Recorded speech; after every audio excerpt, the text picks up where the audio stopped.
Hello and welcome to the Metapod Podcast, the Pokemon podcast that revolves around the evolving meta. I'm Jake, that's Sean. Sean, how are you doing? We're almost done through the first month of 2025. How you feel? It's good. It's chill. It's cold, man. It's been it's probably not cold in Vegas, but it has been cold here in New York, and I'm sick of it. There was a snowfall like a week ago, and the Oh snow yeah, is still on the oof. ground. I have not seen snow. I have not seen snow in like over a year, and it's immaculate. It is so joyful. I am only a fan of snow on Christmas Eve at night or Mhm. Christmas Day, and it better be gone by the 26th. Right? That's how I feel about snow. I don't want it. It does get cold here though. Yeah. And I'm not just saying like, At oh, night, it's cold I because think. I'm used to, yeah, at night it deserts. It's no joke. Like it'll get in the 20s and stuff like that, which is chilly. Yeah. I get really chilly, but yeah, definitely, especially during the day. The sun is shining and it's definitely warmer. Yeah. So shout out to everybody else is dealing with this cold weather, whether it's all the day long or just at night. But yeah, it hmm kind of sucks. Anyways, how about you, Jake? How was your weekend? I had a pretty good week, I feel like. I did get some battle partners. For anyone who does not know, battle partners is the Japanese set or one of the Japanese sets that will take in Journey Together, the next English set, the next main series set coming on. We have a store around here, 888. I've talked about them a couple times on the podcast. They sell Japanese products. They usually sell like Pokemon and One Piece Japanese products like on release, because like Mm. One Piece also had a Japanese set come out this past weekend. So like I had gone for that and noticed that Battle Partners had come out too, and I got this Lily and Clefairy like binder box Oh, thing cool. that came with 6 packs. So um, they had a couple of these like binder collections that were actually really cool, and this binder is not insanely big. But if like you're a fan of specific Pokemon or maybe an illustrator or something like that, it's a good binder to have. I'm a huge fan of Lily and Clefairy. My favorite card, you can't really see it on here, but is my Dream League promo Lily and Clefairy. I got it. I kept it for years and years and then graded it. It's a PSA 10. So I'm Yo, let's pretty go. happy. It's my star of the collection. That's awesome. Well, so did you open any battle partners up? And if Oh, you did you get any of that heat? I got one hit out of I got a couple things. Ooh, also let me show you my common hit. My common hit. Wonderful. So battle partners does confirm to have a Yo. Metapod in the set. I was very excited because I did not know that. It is illustrated by Okubo. So all you Metapod fans with the Metapod binders, doing the show collecting all the Metapods, there's a new Metapod for you. I got Mamoswine EX. That was my one hit out of 6 packs from my binder collection, which I think Mamoswine actually is not that bad of a card. It's not like the best card in the set, I don't think, but it has an ability. Once during your turn, you may search your deck for a Pokemon, reveal it, put it in your hand, then shuffle your deck. It's a stage 2, 340 HP fighting type Pokemon. And then its attack is 180 plus 2 fighting energy. This attack does 40 more damage for each bench stage 2 Pokemon. Oh, okay. So this is kind of like, do you remember like the Nido King, Nido Queen family style deck Yeah, that cared yeah. about your stage two? So it's like And that. That's there's cool. yeah, and it's like the Torterra that's like for every evolved Pokemon you do more damage or whatever. So I saw some flagship results. Flagships? No, that's a One Piece term. Um Some Japanese results. yeah, I saw some Japanese results because they can start playing with it now. And I saw a couple Mamoswine decks. So pretty exciting. I mean, if you think about it, right? Like, look, it's a lot of work to get stage twos out. We can all agree. hmm However, if you were playing this deck, I feel like Grand Tree would be your stadium of choice. It could, yeah. probably be running hyper aromas because you don't have enough rare candies to get them all out. But if you get 4 stage 2s on the bench, you're doing 160 plus 180, which is 340. Yeah. So, granted, that's 5 stage 2s on the field. It's kind of crazy, but 340 knocks out anything. So, like, that's actually kind of interesting. I'm like, it's a lot of work, but if you're willing to commit, then maybe it's worth it. I don't know. Yeah, and it's also they're playing in post rotation right now. So it's interesting to get a glimpse kind of in the meta. We might do a podcast here soon where we kind of talk about the ones, because I think even though San Antonio just happened this weekend, EYC is in what, 2 weeks? Oh, is it? Yeah, I think it's in February. Yeah, it's in I a few think it's like weeks. February 9th is Okay. the or whatever that weekend that is closest to February 9th. Yeah. For some reason that date just stands out in my Super Bowl head. weekend. But That's EUIC. oh, yeah, I don't care about the Super Bowl. I don't care about sports. I don't I Yeah. don't do anything Yeah. with sports. I want to talk about Pokemon on this podcast today. And we've got some news for you, some good stuff that's been happening as of late. The first one that we're going to talk about is a special new English set that just got revealed to be releasing in July. Or I guess it's not revealed, or we can reveal, PokeBeach Yep. says, a special English set to release on July 18th.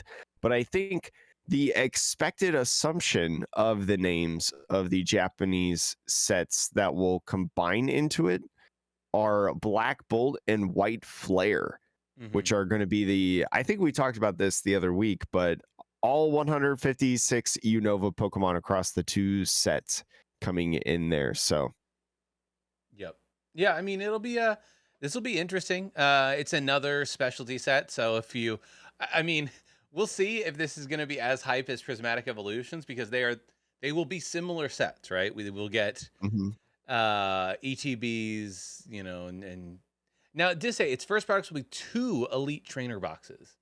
So, like all the other specialty sets we've gotten, Shrouded Fable, 151, Prismatic, all that stuff, they've only ever been 1 ETB.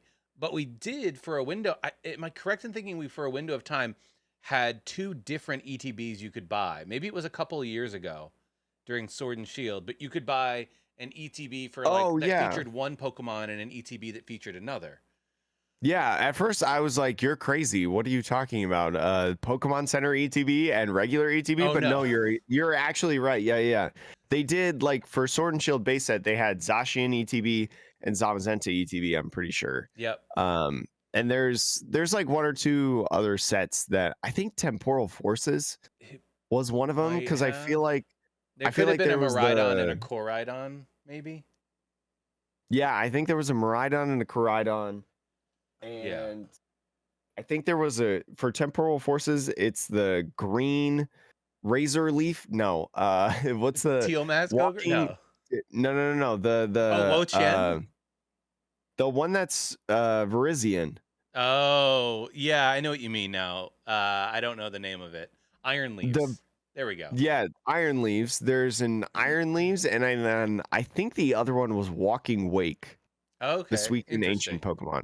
Yeah. So yeah, we have gotten double ETBs before. It's not like every set, but it's going to be very strange to do this in a specialty set, though. I don't think we've gotten double Yes. ETBs in a specialty, at least as I can remember.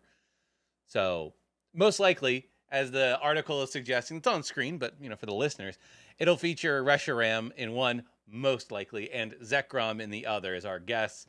I wonder if they will give us, because it's a specialty set, I wonder if they'll give us EXs as the promo card rather than just the, single prizer version of the card. I'm trying to think. I don't know if I can recall an ETB outside of Hidden Fates that had a ultra rare. Because I think even with the Miraidon and Koraidon, those alternate arts were not the EX. Yeah, they were the baby versions. And I'm trying to think of the other ones. I haven't really been buying ETBs lately. No, I mean I think you're right in that generally speaking, they try to do the an illustration rare version of the Mhm. non-EX form.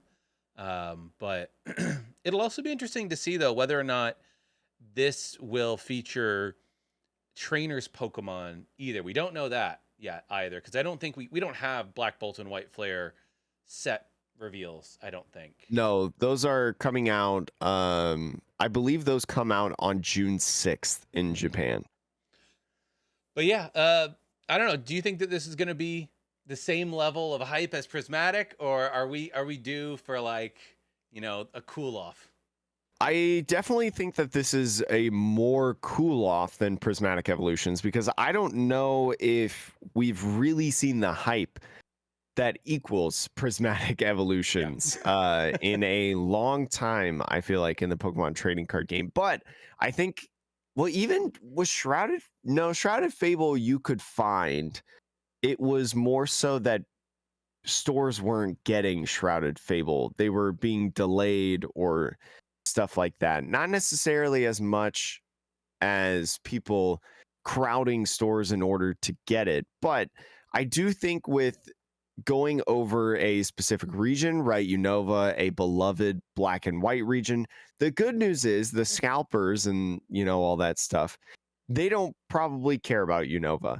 Yeah. They probably don't know Unova. They don't know that my favorite Pokemon is Trashalanche, Garbodor, but anyways, so I think this will be easier to get than Prismatic Evolutions for sure. It'll probably be more popular than Shrouded Fable though, for sure, because because Unova is a beloved region, I would say.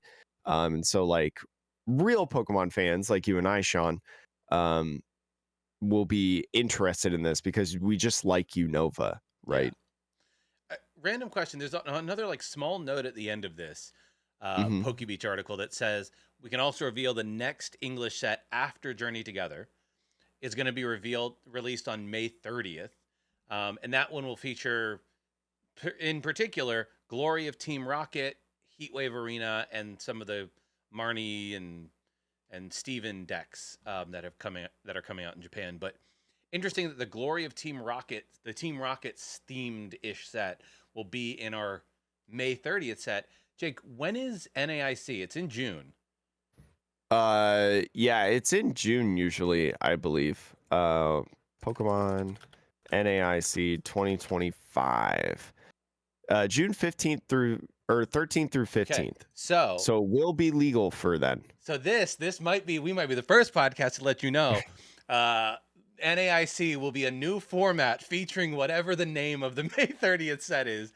But I'm excited, Jake, to see. I want to see, all of the cosplay at NAIC of Trainers Pokemon and Team Rocket, and like that is what I am looking forward to.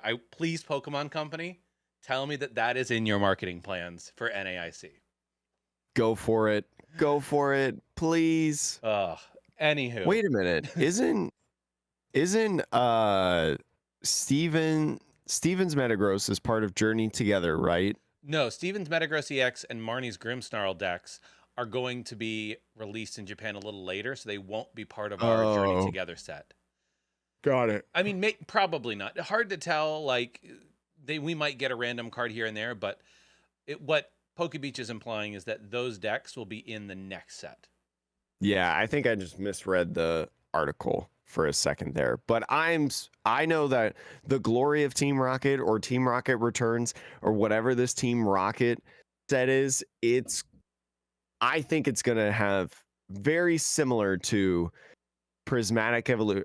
It's probably going to be pretty similar to Surging Sparks, where people are going to be all over it, and the heist price is going to be so high.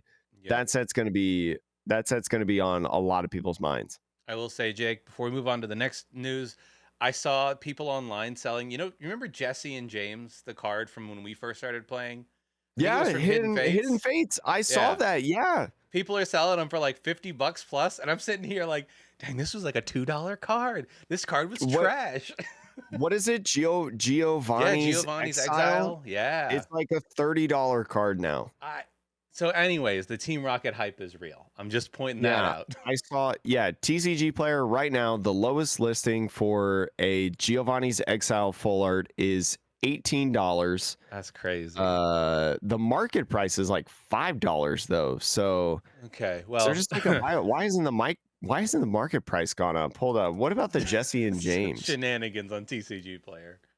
Yeah, I absolutely hate it out here. This card on TCG Player, Jesse and James Hidden Fates, is 67 market value right now. Lowest listing is Dang. 67. So I was playing with a playset of that nonsense in my Pidgeot control deck back in the day.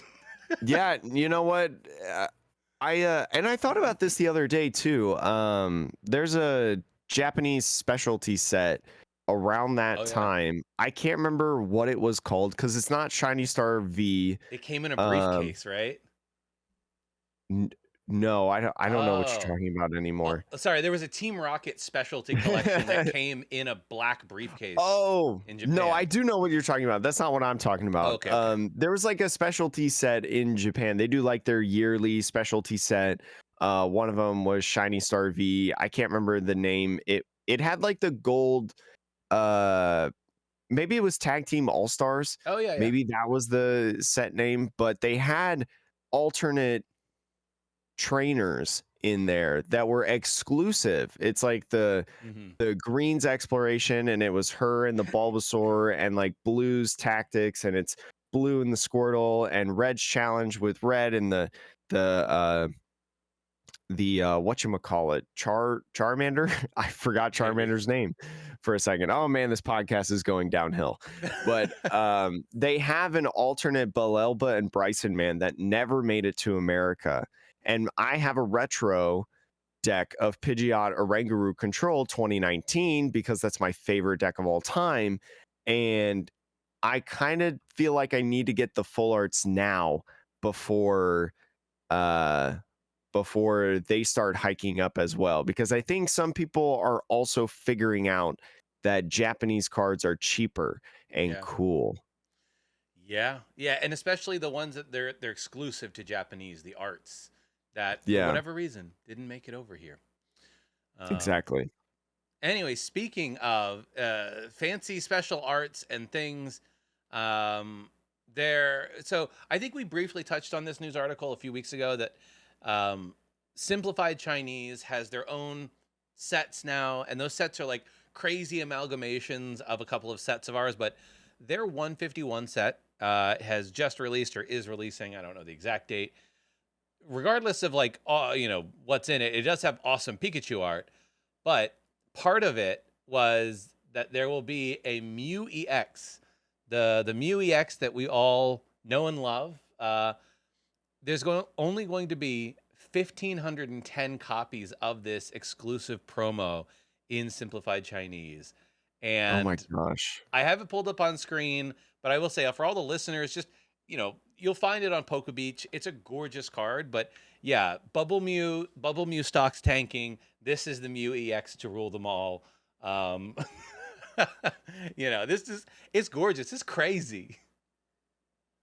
It's beautiful, and it's crazy to see that Pokemon is getting into limited copies in a sense. Because Mhm. like One Piece as of late, and I don't know if other Bandai card games have done this, they've started getting into just regularly giving out serial cards. Hmm. Like Union Arena's done this where like serial cards are in the set, but I feel like it's gonna boom in China. It's gonna go crazy. And in here, you do in order to in order to qualify and get a copy, you have to do a lottery. So even if you do all of these things, you're not guaranteed to get one of these Mew, but you will need to complete 15 activities at a minimum of 3 tournament venues by December 15th, 2025, including gym battles and city tournaments. So basically, you have to complete 15 tournament entries in one of three different formats of there. So, wow. Yeah, and I That's will kind of say cool though. it is. It goes through the end of the year, so my guess is that this promo will not be released until next year. Yeah, it's not going to be until like February or March probably of Yeah. next year that we would see it. But yeah, cool to see that they're getting some awesome cards, awesome art. Hmm. I feel like there will come a window of time where all the exclusive things that China is getting, these Pikachus from 151, this exclusive Mew, it seems like the Pokemon Company is granting a lot of creative license to their Chinese counterpart. And there'll probably be at some point a real boom in Chinese collectors, the same way that people collect some of the specialty arts of Japanese cards, whether those are the Poncho Pikachu's or the Edward Monk cards.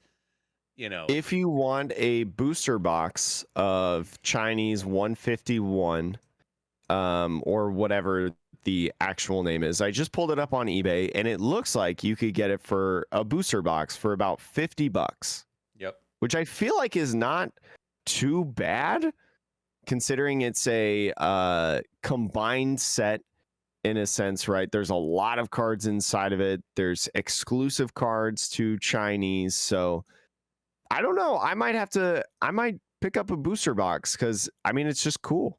yeah, yeah, cool stuff. Last news story for today, though, we're talking about picking up things in simplified Chinese because you can't find product anywhere else. So, Yeah. but this is specific to Japanese because, Pokemon Company International already announced they're going to be reprinting Prismatic and they'll be making more Journey Together, most likely, and so on and so forth. But even in Japan, the Pokemon Company has said that they're going to be printing more Terrestrial Festival and Battle Partners.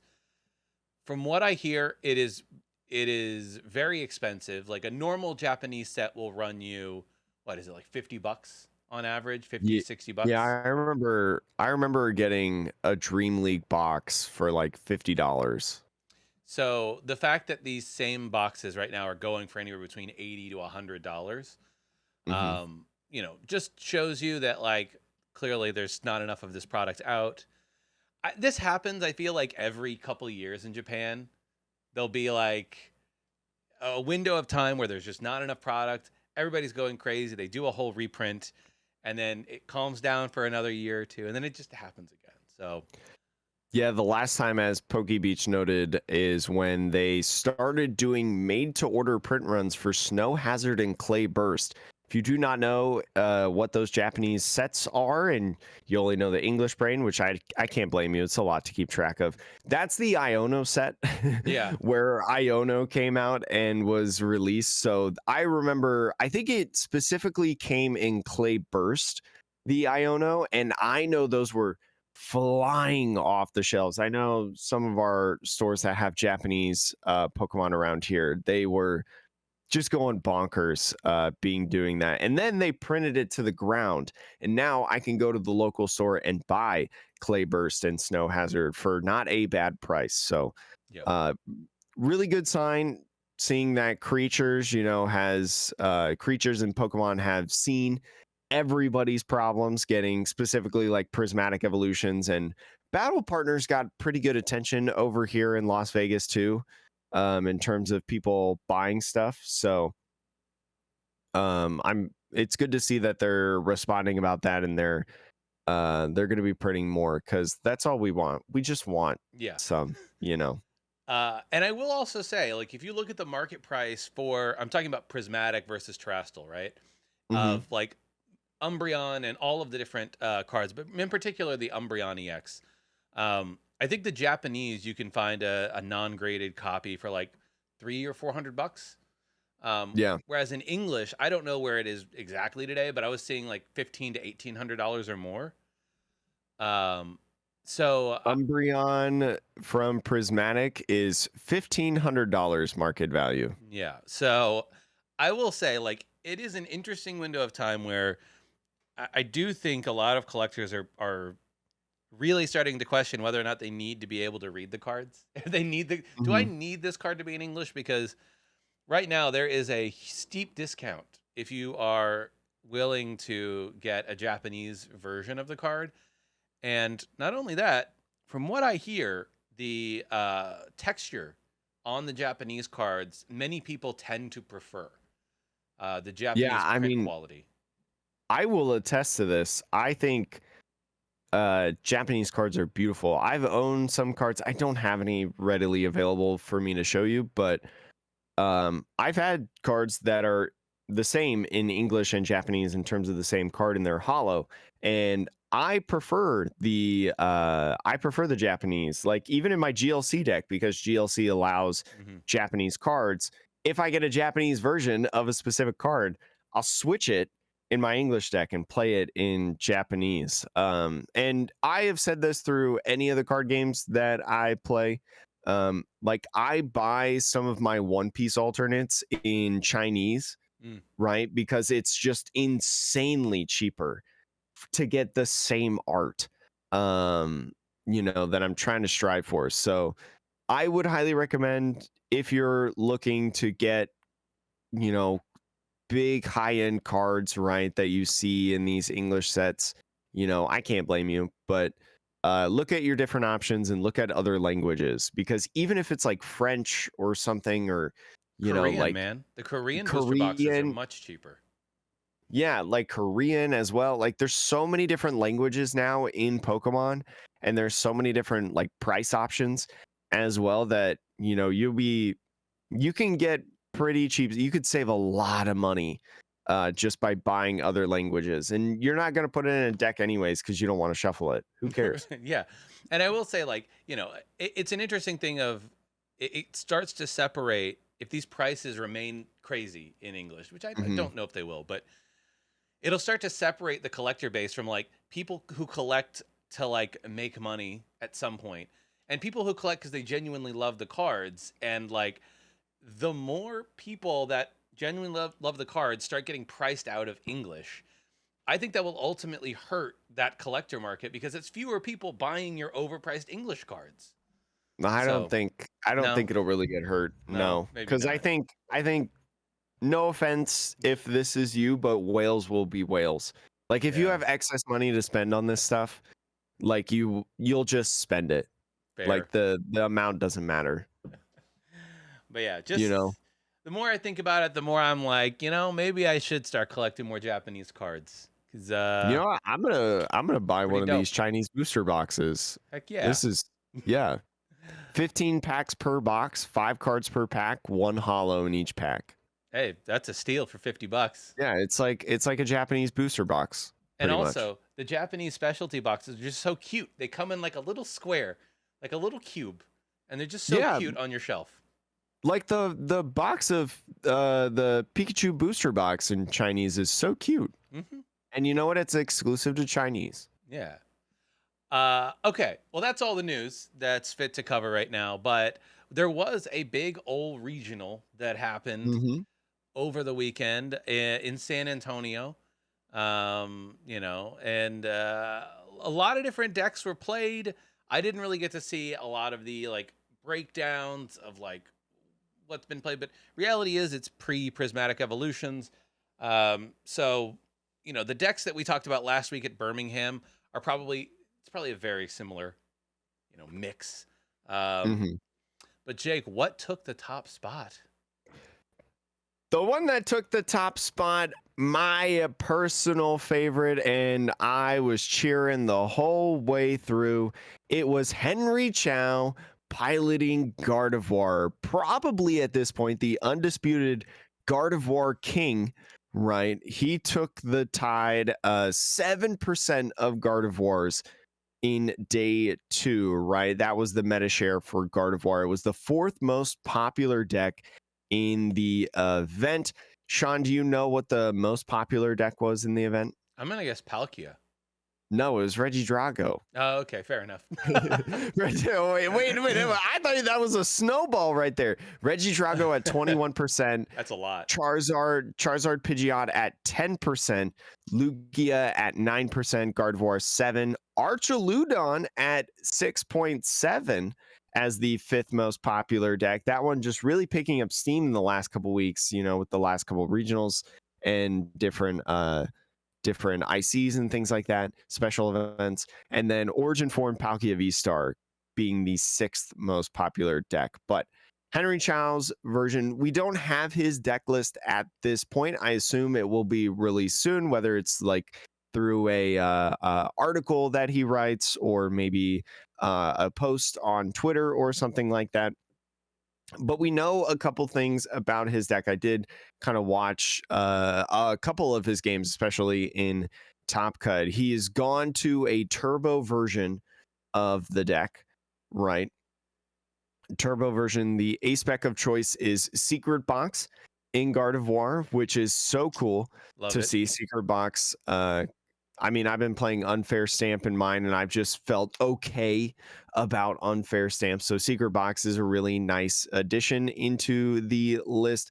Only I think I was looking through and trying to like build his deck list. I won't like bring up the whole 60 because that's for him to show to everybody. And who knows, I might not even be right, because let me tell you, I'm real quick gripe about the Pokemon broadcasts at the championships.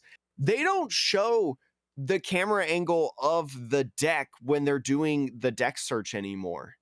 Oh, you mean like the hands, like when they're like looking Yeah. through? They don't do that when they're doing the first deck search and they're looking around. They don't Huh. do it anymore.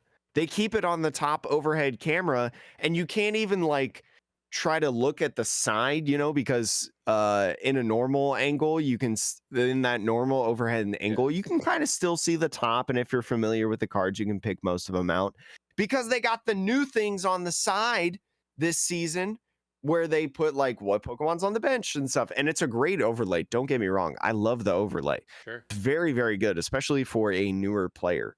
But it's impossible to research someone's deck. Impossible. Impossible entirely. But maybe that's the point. But anyways, we do know that I think he was playing 3 Dark Energy Yep. in his Gardevoir, which is definitely higher. 2 Monkey Dory, that is a focal point. He was playing as well 8 Psychic Energies and different tech cards like Fluttermane. I think Fluttermane and Spiritomb were And 2 big Mawile. ones. And Mawile, yeah, those 3, that trio being big tech cards in the deck, because they're cards that we see come in and out of Gardevoir. I think in my current Gardevoir list that I've been playing, just waiting for Henry Chow to absolutely crack the deck as he did in this tournament, the list has none of those 3. Mawile with the Tempting Trap, right? Forces a Pokemon not to be able to retreat. Very good in this format because nobody's really playing switch cards outside of Prime Catcher in a sense. There's like more rescue boards, I think, if anything, than actual switch cards for most of the decks.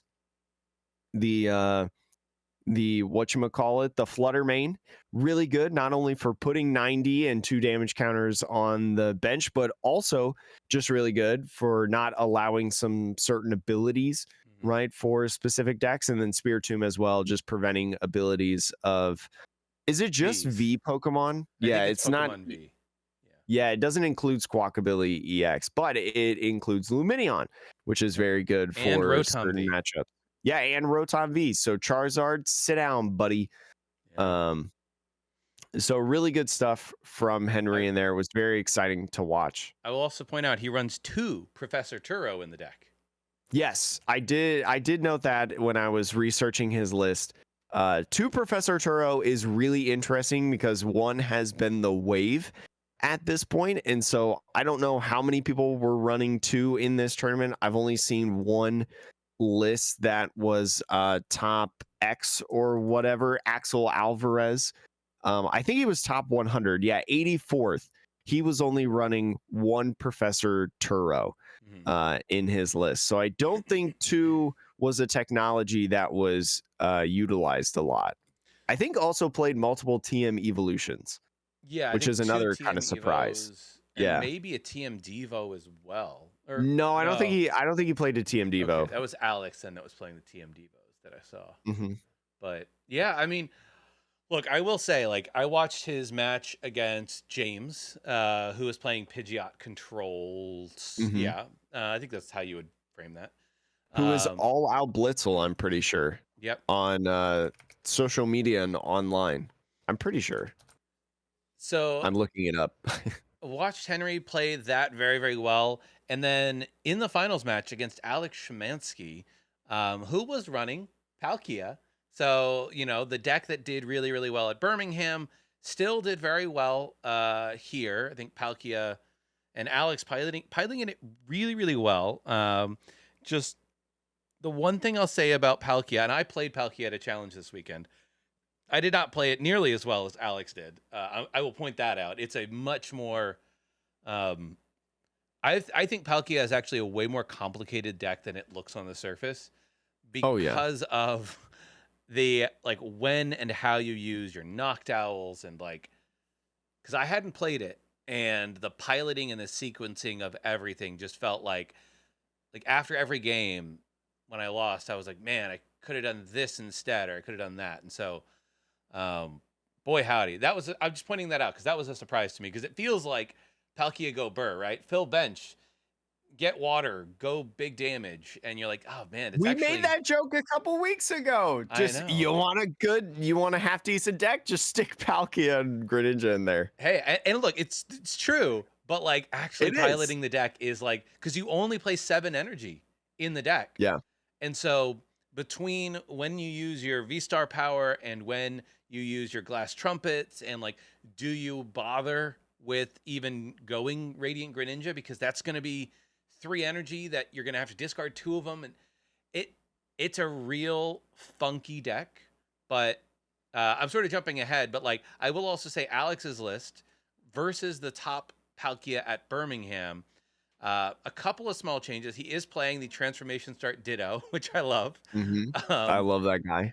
and then the other card that he was playing that I think is worth pointing out is one copy of Silene, hmm which I really like that because the one thing that I found was difficult is there would always be a resource that either you have to get rid of early, like with an Earthen Vessel or an Ultra Ball, or there's something that you wish you could play a second time. Maybe it's Canceling Cologne. Maybe you're getting trapped in the active and you really need Prime Catcher again. Um, and look, you might hit 2 tails on Silene and, whatever. And so you get nothing. It is what it is. Yeah, I think Alex said, especially in combination with Radiant Greninja, in combination with Pheasantipity, Bibarel, right? These great Pokemon that can draw cards for you and combo well with Silene. Just talked about how, having a second Prime Catcher can be so huge in a single game, an extra E-Switch, an extra Glass Trumpet, right? There's so much value that you can gain from the Silenes, even if you only hit one out of the 2 heads, because statistically speaking, you're gonna hit at least one. Yeah. So, I would say to everybody like who watched this, and also there was a Terapagos deck in the tops. hmm I will say I'm personally I think I'm gonna invest in a couple of the full art like the illustration rare versions of Noctowl hmm because and I might even go try to find I think there might be Fan Rotom might have been in Prismatic Evolution, so like there might be Pokeball versions of that or something. I think that little lineup of you know searching out all your cards. We said it I think before, but more and more I'm seeing like this package is just really strong. Um, Even outside of a deck whose primary attacker is Terapagos, right?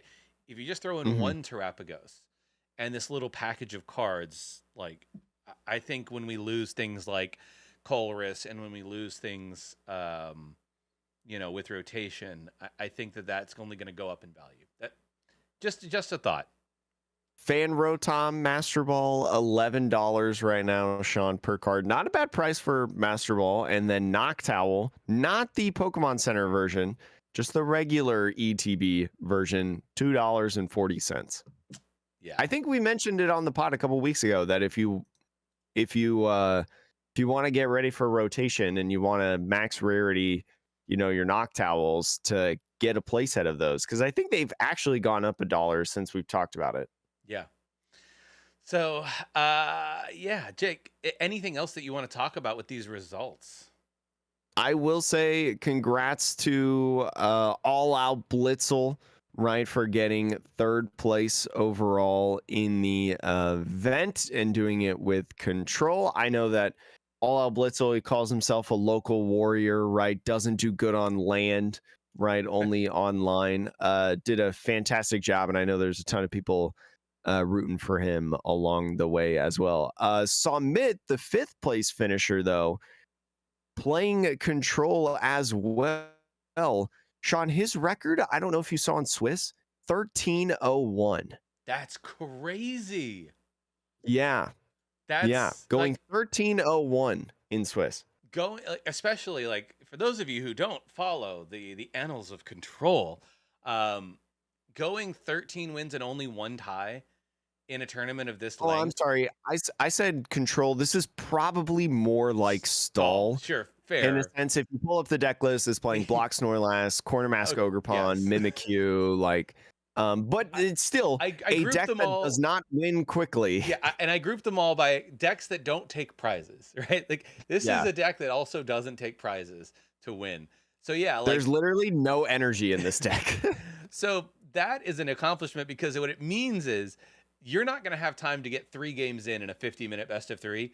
So Submit was able to most likely win the first match in 13 rounds, and then the second match goes to time, or he wins the second. Like both of those are possible, but yeah, and only probably just lose the first match once. So that's crazy. Sean, do you have the deck list pulled up?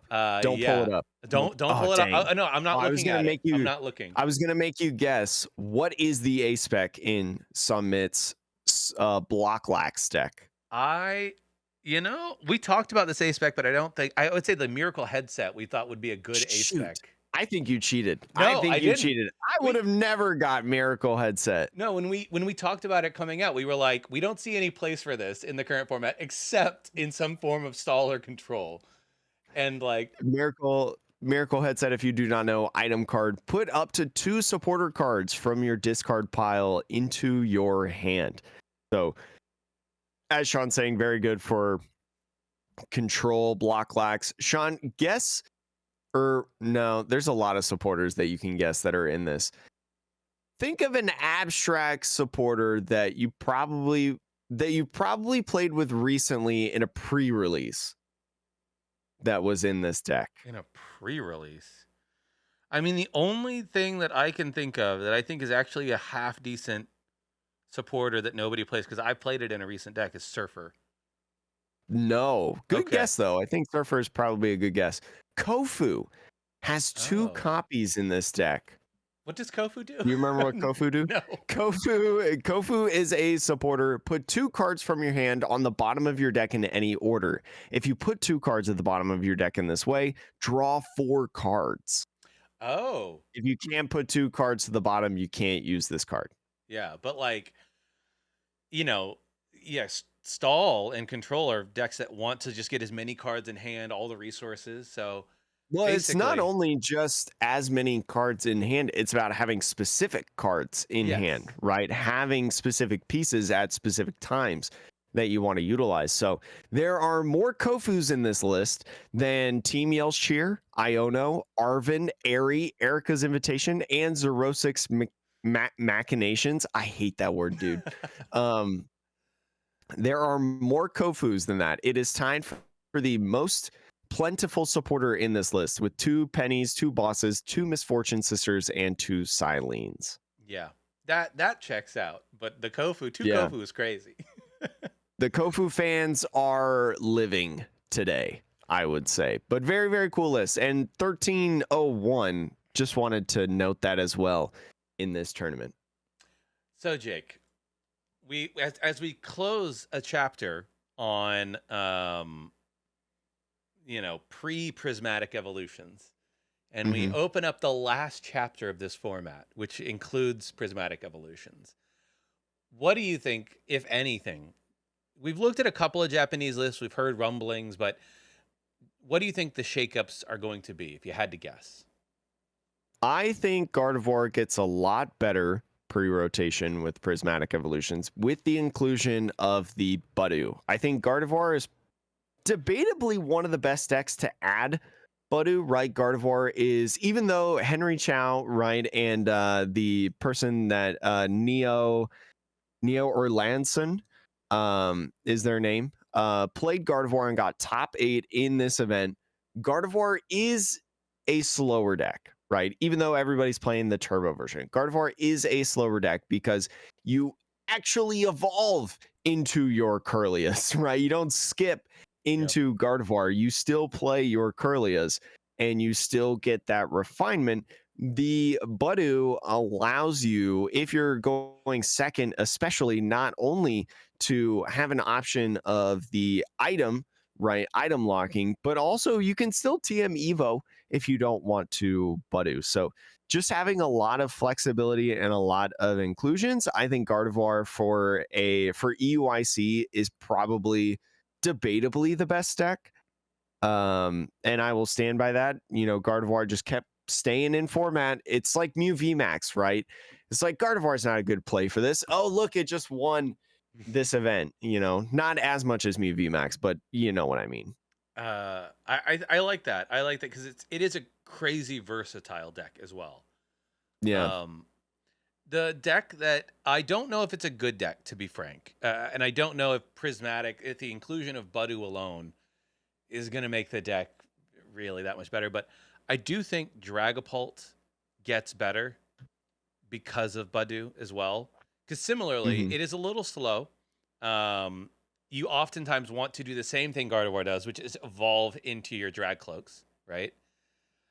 But you have a lot less versatility. So I think slowing your opponent down, especially if, you know, the one thing that's nice about Dragapult is you don't have really much of a way around its damage counter placement abilities.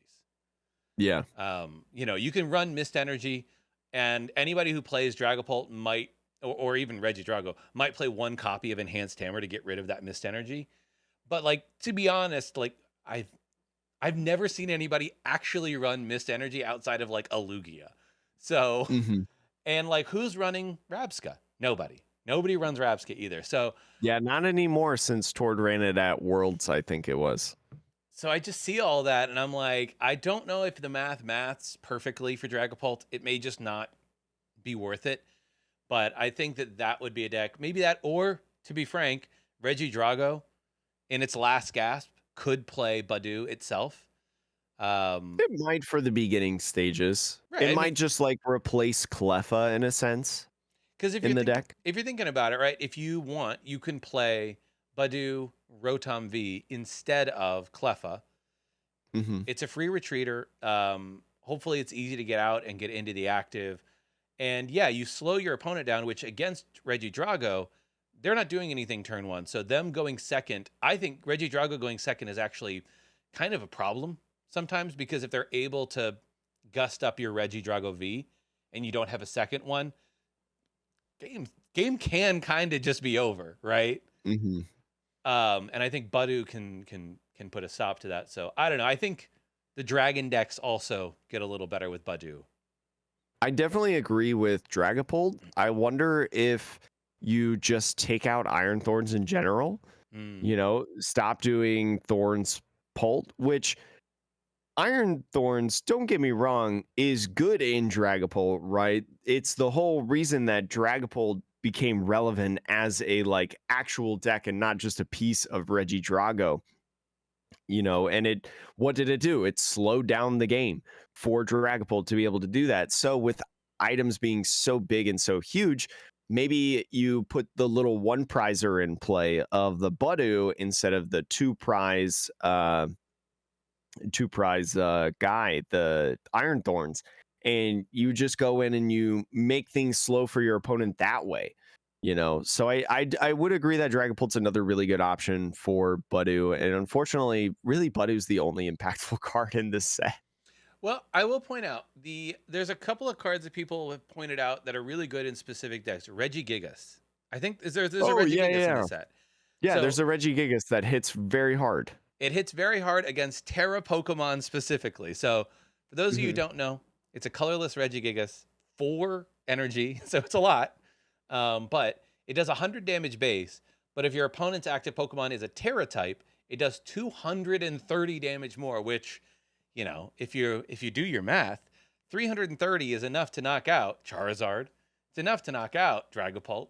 So, you know, that's a lot. That's a lot of damage. And we are in a meta that is seeing a couple of really prominent Terra types attacking. So it's interesting. I think people are talking about it in something like a Chen Pao list with Baxcalibur, because you can accelerate the water energy pretty easily.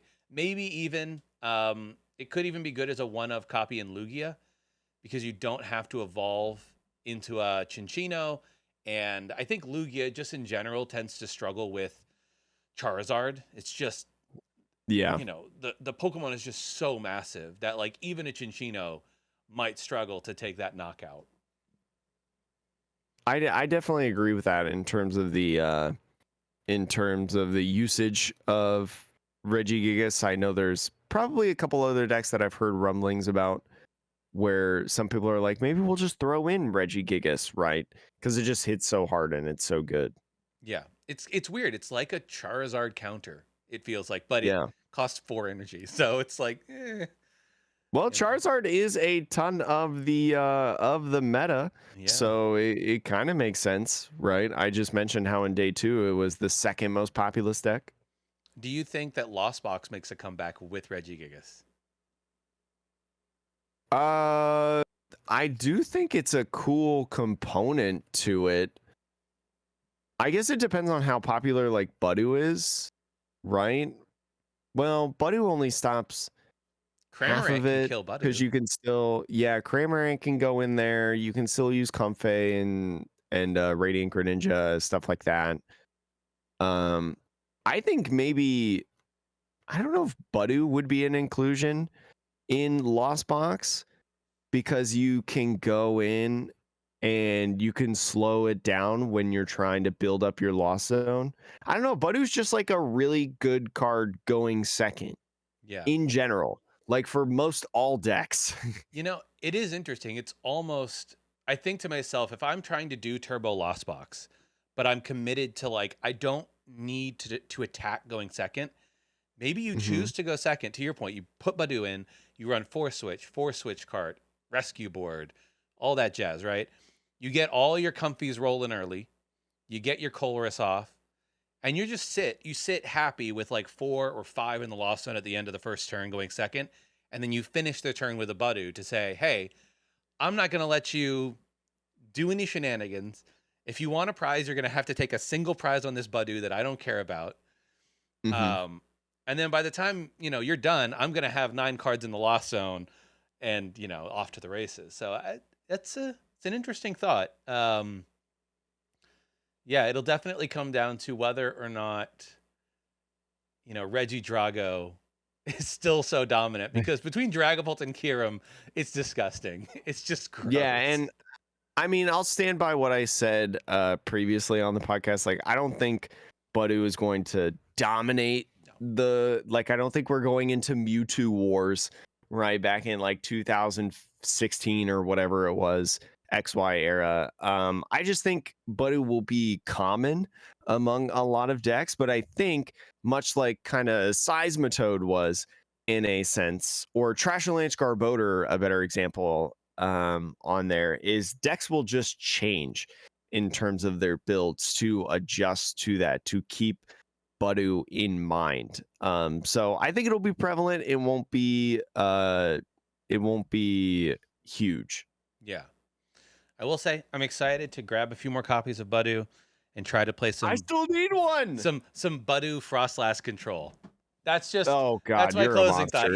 Just a little gravity you're stone. You're an actual monster. I don't have any Budus. Just I still need one. Find a friend who opened up way too much Prismatic Evolutions. That's what I did. Yeah, but I'm not paying $5 for a Budu. What is Budu's? You need better friends. No, my friend just gave it to me. I do.